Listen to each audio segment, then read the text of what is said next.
এক বিশাল সাম্রাজ্যের প্রতাপশালী সম্রাট একদিন সকালে তার প্রাসাদের বাগানে পায়চারি করছিলেন। চারদিকে ফুলে ফুলে ভরা সেই সুন্দর বাগানেও তার মনে কোনো শান্তি ছিল না। একটি অদ্ভুত প্রশ্ন তার মাথায় ঘুরপাক খাচ্ছিল। তিনি তার প্রধানমন্ত্রীকে ডেকে জিজ্ঞেস করলেন, বলতো দেখি, এই পৃথিবীতে সবথেকে দ্রুতগামী বস্তু কোনটি?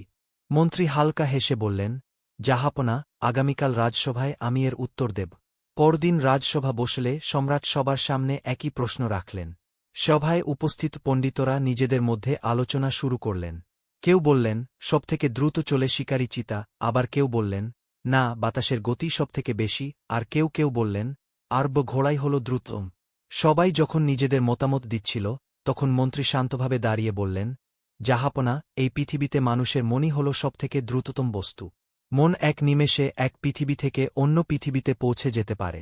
সম্রাট একটু হেসে বললেন, কথাটা শুনতে ভালো, কিন্তু তুমি কি এটা প্রমাণ করতে পারবে? মন্ত্রী বিনম্রভাবে মাথা নত করে বললেন, জি জাহাপনা, অবশ্যই পারব। ঠিক সেই সময় রাজসভায় দুই প্রতিবেশী তাদের বিবাদ নিয়ে হাজির হল। একজন অভিযোগ করে বলল, জাহাপনা, আমি এই লোকটির কাছ থেকে একটি কুয়ো কিনেছি, কিন্তু সে আমাকে কুয়োর জল তুলতে দিচ্ছে না। বিক্রেতা বলল, আমি তাকে শুধু কুয়োটা বিক্রি করেছি, কুয়োর ভেতরের জল নয়। তাই জল নিতে হলে আলাদা করে টাকা দিতে হবে। এই অদ্ভুত কথা শুনে সবাই অবাক হয়ে গেল।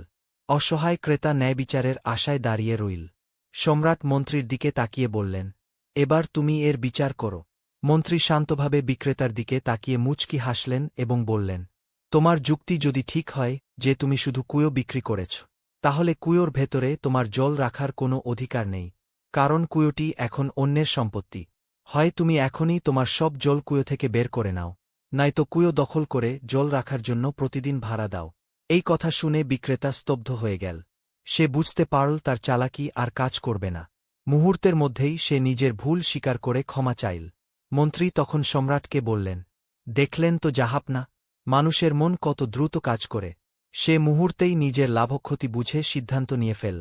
এই কারণেই মানুষের মনই পৃথিবীর সবচেয়ে দ্রুতগামী বস্তু। সম্রাট মন্ত্রীর বুদ্ধি ও বিচক্ষণতায় অত্যন্ত খুশি